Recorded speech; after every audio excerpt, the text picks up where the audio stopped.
Hi, I'm Jackie Tantillo, and this is Should Have Listened to My Mother.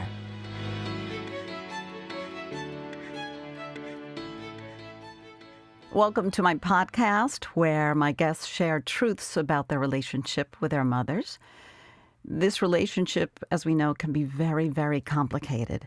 And just speaking from my experience, coming from a large family, that my mom had a different relationship with each and every one of us. She was pretty amazing. And being the youngest, I totally lucked out. But I will say that Linda, my mom, was Linda. She knew us each individually. She knew our likes and dislikes, and she was spot on at guiding and not pushing. She always encouraged us to try new things or suggested we explore this or that, and she was brilliant at it.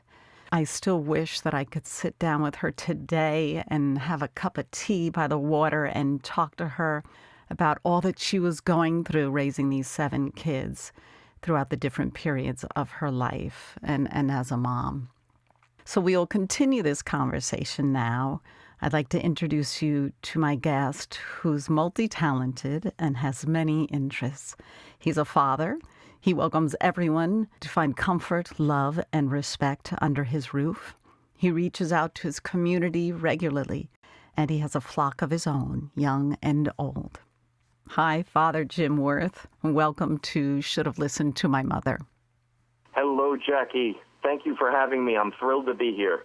I can only imagine what this conversation is going to be like because you're such a passionate guy. You're such a passionate and loving and welcoming embodiment of all those good things. So I'm really excited. And this apple fell close to the tree, so I owe this to my mother. Actually, my father was too, but my mother and I had a very special relationship. Oh, I can't wait. You're a pastor at the Roman Catholic Church at St. Joseph's in Maplewood, New Jersey.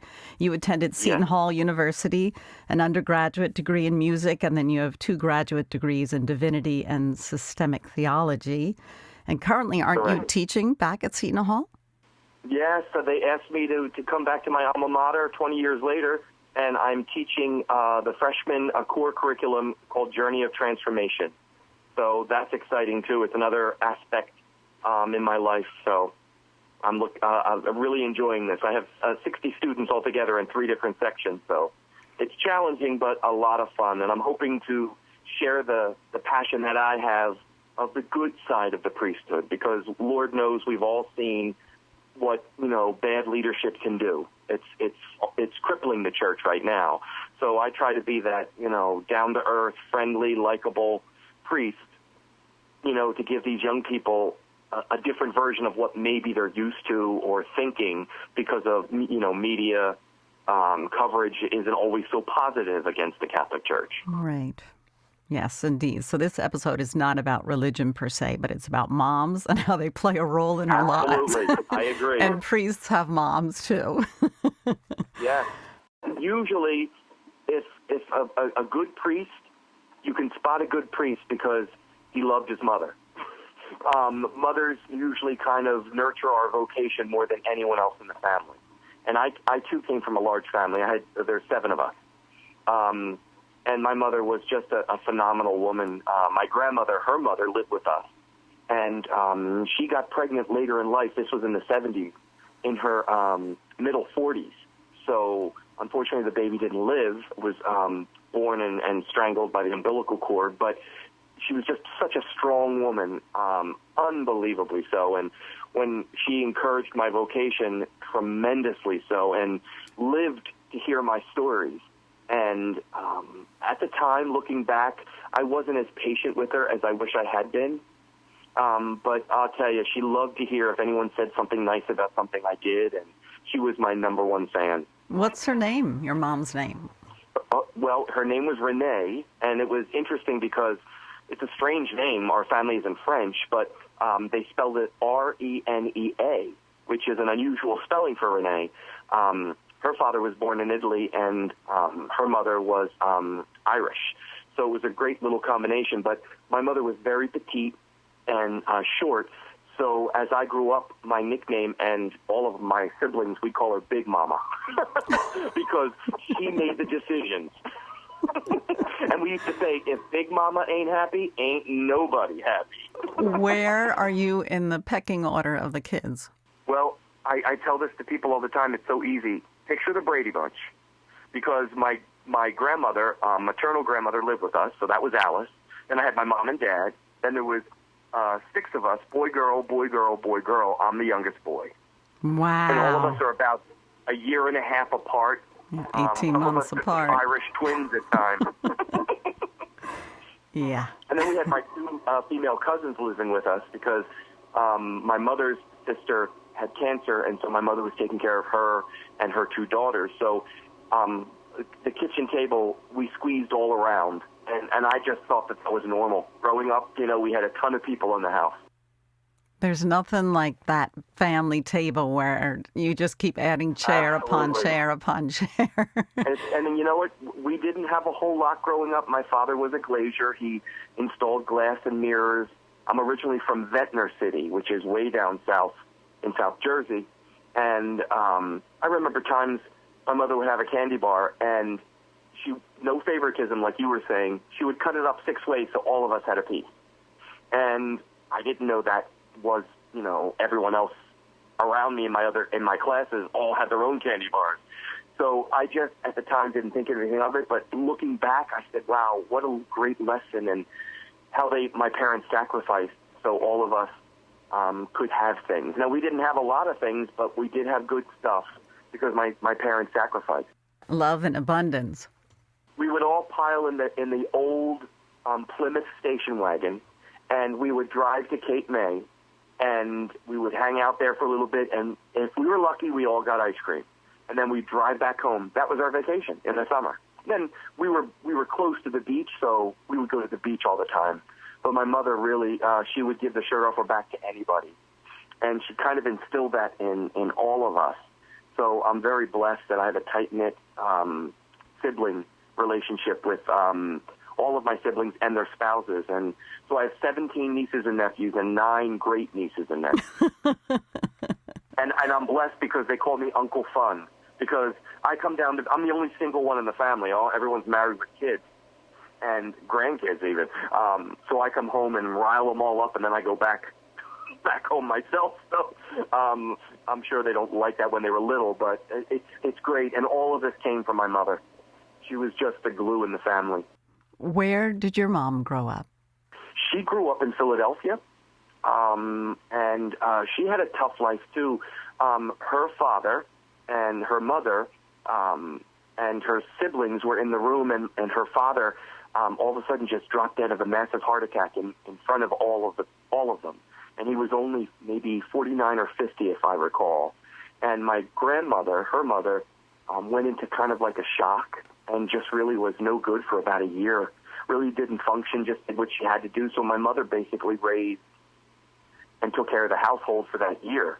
And it was just remarkable how she, did what she had to do. And her siblings were very close with us as well. And it was so nice to hear, because she was able to really instill in us, even during the difficult times, how, with faith and prayer, you can get through anything.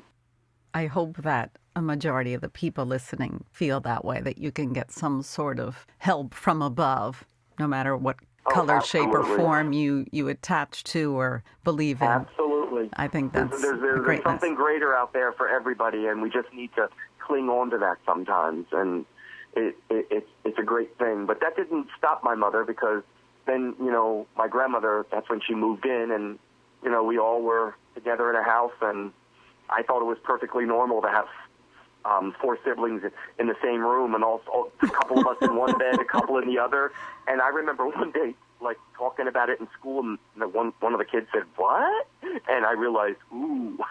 And my mother always said, "Listen, what goes on in our house, everyone doesn't need to know." And I used to think that was funny, but then I realized why she did it, because she didn't want us to be embarrassed. Because you grow up and some of the kids, I have my own room, I have my own this. We didn't have that. We had one television in the whole house, and we were fortunate enough to have a big enough house. but, I was the remote control. So this was I'm 56 now, so we grew up long before remote controls, and we used to watch the shows on TV as a family, and it was just great memories I wouldn't trade for anything. Yeah, it makes life so much easier when you have all of those pleasantries to lift you up every day and support you. Oh, my gosh, yes. Were they always the best of times? No, there were times where we got into fights and people this and that and whatnot, but we always managed to come back to the core, which was knowing that we were a family and everyone loved each other.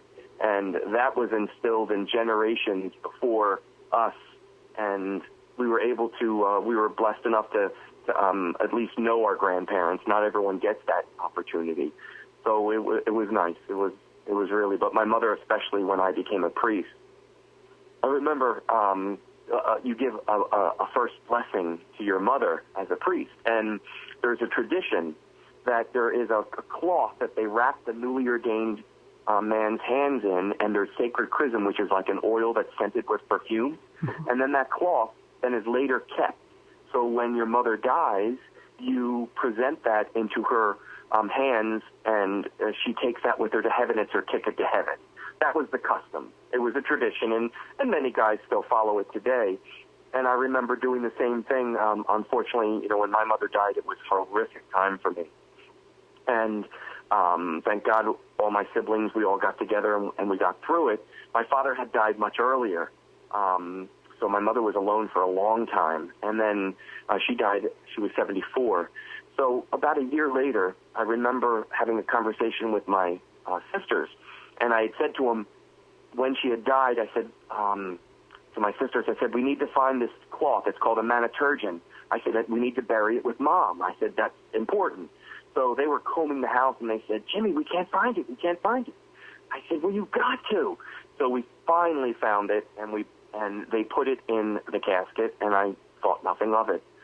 Well, maybe a year later, we're talking, and my sister says, I have something to tell you. I'm like, what? And we're home in the family house. And she goes, remember when we were supposed to bury Mom with that cloth? I said, yeah. She goes, well, I couldn't find it, so I just gave you a handkerchief. So I said, wait a second. You mean that sacred cloth that is Mom's ticket to heaven you couldn't find, so she went to heaven with a handkerchief?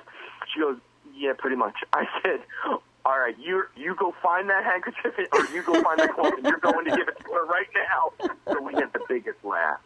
So, and of course, she did find it because my mother was famous for hiding things in safe places that she could never find again.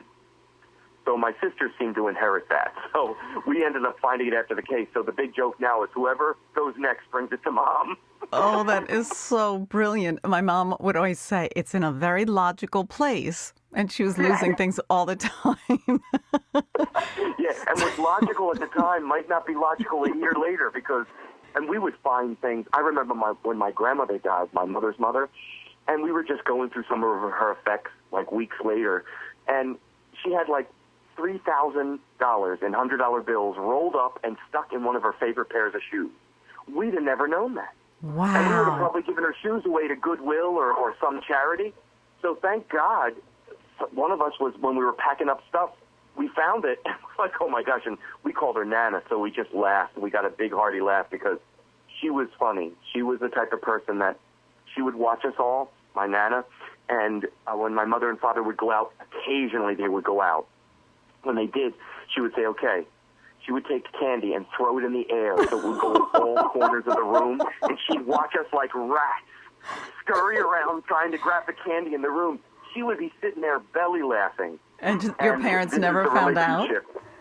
No, my goodness, because my mother would have a fit because she was very serious, like no candy, no soda, the straight and narrow, but my grandmother was the cool one. This is Alice, your mom's mom, your maternal grandmother. Yeah, Alice, exactly. It was funny because we always consider ourselves kind of like the Brady Bunch because of the succession of boy, girl, just like them. I'm sure you and your brothers would roughhouse or whatever, some disagreement. Oh, and I was the youngest boy, yeah. And because I was probably the more sensitive and artistic one out of the family, my two older brothers were heavily into sports. but they got hurt a lot. So my mother said, nope, nothing for me. So, and I don't think I was even athletically inclined, but, I was always like beat up and picked on, but, I tried to defend myself the best I could, and my sisters would come in handy because they would get right at them. They were my protectors. Would your mom ever step in? Oh, well, it's funny. Like every kid asks, Mom, am I your favorite? And, you certainly know what that's like. And your mom will always tell you, all of you I love equally. Well, all my siblings say that's a bunch of BS because for whatever reason, my mother, I think, liked me the most. And I'm not saying that egotistically, but there was a special bond between us. And my siblings never got upset about it. They just knew it existed. So if something happened to me, oh my gosh, my siblings would pay dearly for it. So as you get older, they don't like it. So that's when we'd roughhouse around a lot. But usually I was the one that was like sitting in the chair protected while the brothers got punished. So you would step back. With street cred. Right, you would step back and let Mom step into the picture. And they knew it and a lot of times they said it's not worth it because we're going to get in trouble because Mom will pick his side, not ours. Oh my, you had it figured out very young then, how to deal. Well, I always had an old soul, I say, because when I was like a kid, I would listen to music from the 40s because I was around my grandmother a lot. And so I picked up a lot of her tastes and whatnot. And I just loved the black and white movies. And, I was kind of like when my friends were interested in doing certain things, I liked the older stuff, and it was just, and my mother supported everything I did. She was just, that's why her death really rocked me. And I remember I was with my pastor, and we were up to see, and I'll never forget this, Mary Poppins in New York City. And we got into the show, and we're sitting there, and we had bed cell reception, and all of a sudden, when I did get the cell reception, there must have been like a dozen calls from all of my siblings. And my immediate reaction was, something's not right. So I went out, and that's when I got a hold of my sister, and she said, can you come home now? Mom's in the hospital. So my mother just did not like doctors and, chose not to be around them. So I sped home from New York and got home, and then that evening she had died, but I was able to be there at her bedside, give her anointing with all of my siblings. And this is the thing that at the time I could never tell her because I would break down and crying. But now, after many, many years, I look at it as like a blessing. My father was a glazier, so he was always putting in glass and mirrors in big high-rises in Atlantic City and the surrounding area. So my mother died at around 6 a.m. At Atlantic City Medical Center. And we were all at her bedside, and up comes this on one of those outdoor pulley systems where guys work on the buildings, scaffolding. And up comes this guy in a Carhartt. It was wintertime, January. And we were all saying to ourselves, oh, gosh, can't we have some privacy? And we were kind of upset about the fact that we were, being invaded by this guy that was looking in the glass. So he finally moved, and we closed the window, the curtain. So then shortly after that, my mother died. And it was probably maybe 2 or 3 days later that we're just talking and with my siblings, and we said, one of us had said, I don't know who, they said, oh my gosh, remember when that happened? And we said, yeah, what do you mean? She goes, that's the same outfit our father would wear when he did glass work. And he was rising up on the scaffoldings, and we came to the conclusion that we said, oh my gosh, could that have been like a reminder that was Dad taking Mom up to heaven with him? And I get choked up even saying it right now. Oh, that's so amazing, though, that you guys got that little signal. And and can I prove it? No. Do I want to? No. Because all of my siblings, that got us so much comfort and peace. Because, they were so much in love with each other. And when he died, it was tough for my mom. It was very tough for her. And my eldest sister, Donna, had really taken care of her and moved in to the family house. And my mother loved her independence, and Donna, my oldest sister, was so great about it. So, she got her closure because my mother, she said to my mom, she goes, please tell me I did everything right for you. I just want to know that. Squeeze my hand if that's true. And she squeezed her hand. So we both all of us got signs that I think were incredible gifts for incredibly difficult moments in our lives. So, at the time it happened, I couldn't even talk about it because it was so emotional. But now I look back and I say, I live my life. I see signs all the time, and I'm grateful that I'm smart enough to say, listen to the sign. If I can't prove it, who cares? If it means something to me, that's what matters. And from that day on, I know my mother's been with me. Periodically, I'll smell her perfume. I'll see her hand in the things I do and say. And, I got a lot of the same gifts. She was very poetic and loved to write poetry. I got that from her.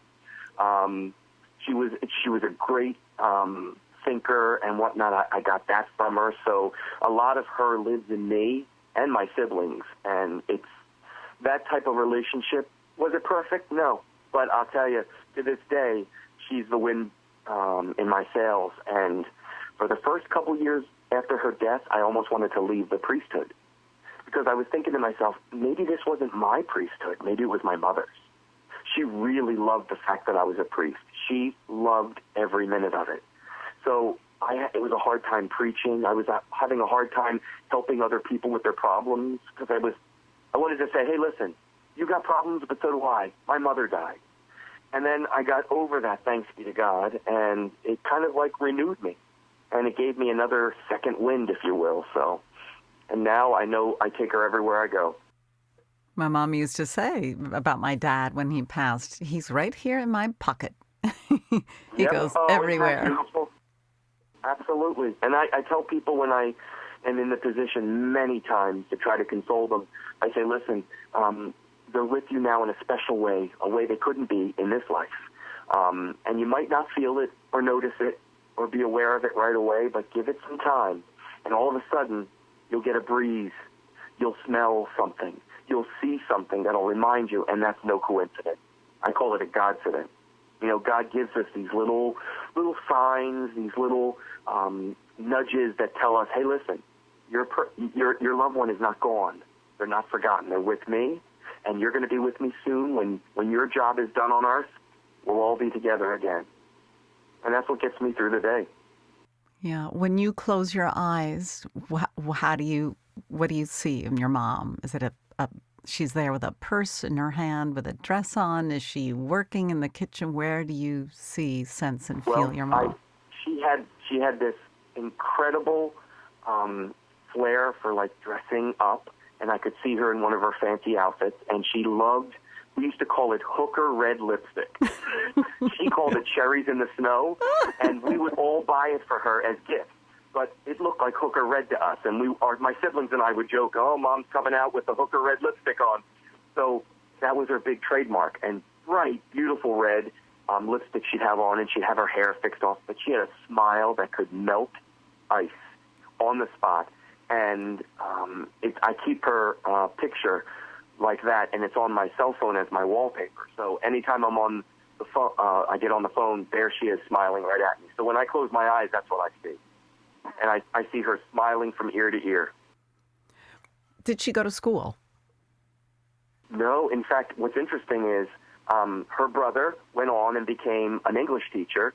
Her and her sister, they never did. They worked, but they never went to school. And my father was a laborer. So all of my siblings, no one went to college. They all got jobs and are very successful. I'm the only one in the family that went off to college. So that was kind of a first, and of course my mother was extremely proud of that. And I remember about 3 years ago, I had a massive heart attack. I was driving on the Parkway, and technically I should have died, but God spared me. I had quintuple bypass surgery. 5 arteries were completely blocked. I had what they called a widowmaker.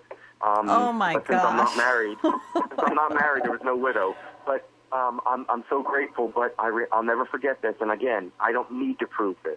When I was in the hospital after the surgery, and I'm groggy and I'm coming to, and I remember one of the nurses who was tending to me, and I had things coming out of me. I had never been in the hospital in my life, never had surgery. So this was all like so new to me. And I remember seeing what looked like my mother holding the shoulder of the nurse. Like she had her hand on her shoulder, and whether or not that was her or not, I can't prove it. Was I doped up with anesthesia and probably Xanax up the wazoo? Maybe. But what I got from that was everything's going to be okay. Trust them. And from that point on, I'm where I'm at right now, in the best probably health I've been in a long time. Congratulations. We don't wanna repeat that. No, again, no, right? and it's that's why it's when you asked me to be on your podcast for moms, I'm like, oh my gosh, she better have a couple hours because you're gonna have to cut me off at some point, and I'm prepared for that. We just had a relationship that was very unique, and in fact, it was funny because when I'd come home to visit from the seminary, she'd have a list of people that I had to go see. She goes, now you got to go see this person. They've been asking about you. And I would argue with her, Mom, I'm here to rest, to relax. I said, do I have to do it? And she'd always win. She would know that eventually I might put up a fight, but she would get her way. And she knew that, and that's why we called her Big Mama, because she kind of ruled the roost. Was she a daily communicant? Oh, my gosh, faithful. Rosary, she had a set of prayers. She would spend, a good couple of hours in prayer every day. And she got it from her mother. My Nana was the same way. As a family, when we grew up, all of us were on our knees, every single one of us, mother, father, all my siblings, and my grandmother would sit in her chair, and we'd say all the mysteries of the Rosary, and then we'd say these other prayers. Before we could go out and play, before my older brothers and sisters could go on dates, it was just something we did. And again, I remembered, I said my classmates would say, you do that every night? You're weird. And I said, again, knowing what my mother said, don't tell everyone our business. But I look back on that, and I can't tell you how that really instilled in me a strong sense of how powerful prayer can be. We used to do that with our mom. Aww. We used to say the Rosary in our front hall. It would be pretty much the six girls, not my brother, but we'd be kneeling down, right. And then we'd have to run out to school or something. We had the beautiful statue. Sure. Did you ever do the May crownings in May? All of them. We used to have that. Oh my gosh! And we'd go out there in the garden and get honeysuckle, and we'd twist it up and we'd make a crown, and we'd sing Immaculate Mary and we'd crown Mary, and we did it all. And you know what? Yeah. Some of the kids probably thought that was stupid and foolish or whatever have you and teased me. And my siblings, I don't care. I would never change what I went through growing up. How old were you, or maybe the better question is, who brought up the topic of the priesthood, you or your mom? Well, interestingly enough, I remember my grandmother first talking about it, my Nana to me, when I was a little boy. And I was like, I don't want to be a priest. And my mother always... She never pushed. And as I went through grammar school, and of course, I was always around the church. But ironically, my two brothers were altar boys. I was.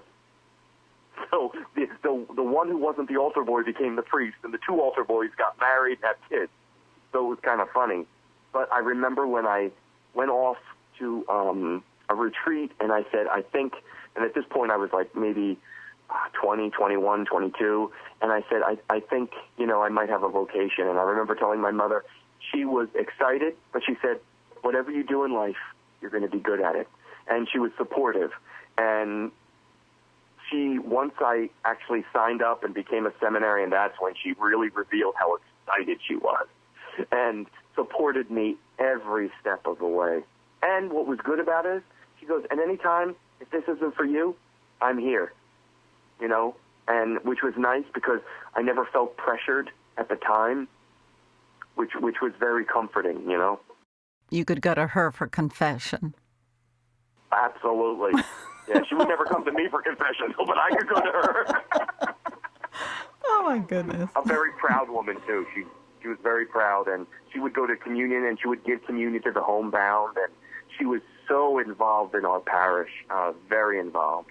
And she was just loved by all the parishioners. So when she died, the church was overflowing because of all the things that she had done and she was known in the community for. And she was very strong in promoting vocations, too. So, and ironically, my nephew, my youngest sister's son, is in the seminary studying to be a priest as well.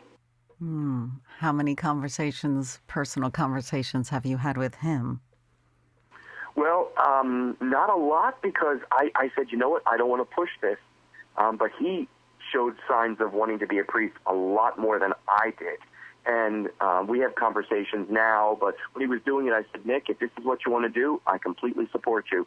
But any day you don't want to do this, know that that's completely fine too.